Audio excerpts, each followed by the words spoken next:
ফেব্রুয়ারির মাঝামাঝিতে আগামী নির্বাচনে সময়সীমা নির্ধারণ হয়েছে বলে জানিয়েছেন বিএনপির মহাসচিব মির্জা ফখরুল ইসলাম আলমগীর। বিকেলে গুলশানে বিএনপির চেয়ারপারসনের রাজনৈতিক কার্যালয়ে সাংবাদিকদের এসব কথা বলেন বিএনপির মহাসচিব।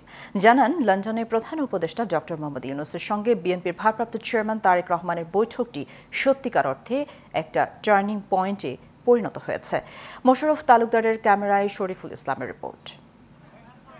যুক্তরাজ্যের লন্ডনে প্রধান উপদেষ্টা ডক্টর মোহাম্মদ ইউনূসের সঙ্গে বিএনপির ভারপ্রাপ্ত চেয়ারম্যান তারেক রহমানের বৈঠকের পর গুলশানে বিএনপির চেয়ারপারসনের রাজনৈতিক কার্যালয়ে সাংবাদিকদের সাথে কথা বলেন দলটির মহাসচিব মির্জা ফখরুল ইসলাম আলমগীর। সত্যিকার অর্থেই এই বৈঠকটি একটি টার্নিং পয়েন্টে পরিণত হয়েছে।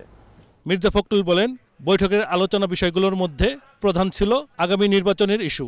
বৈঠকে ফেব্রুয়ারির মাঝামাঝি সময়ে আগামী নির্বাচনের সময়সীমা নির্ধারণ করা হয়। সেই নির্বাচন ইস্যুতে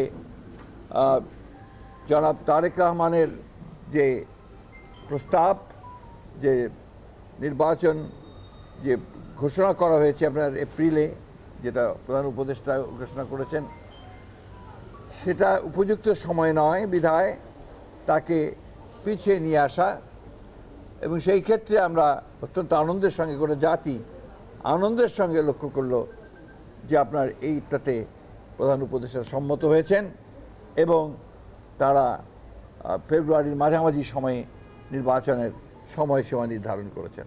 তিনি আরও বলেন, এখন অতীতের সব ভুলে জাতীয় ঐক্য গড়ে তোলার প্রয়োজন। এই অত্যন্ত বিচক্ষণতার সঙ্গে এই সভাটিতে জনাব তারেক রহমানকে আমন্ত্রণ জানিয়ে একটা যে স্টেলমেট ছিল, একটা যে আপনার সব কিছু অনিশ্চিত অবস্থায় চলে গিয়েছিল, সেই অবস্থাকে কাটিয়ে তিনি জাতিকে এই দুই নেতা আবার সামনের দিকে আশা নিয়ে এগিয়ে যাওয়ার স্বপ্ন দেখিয়েছেন।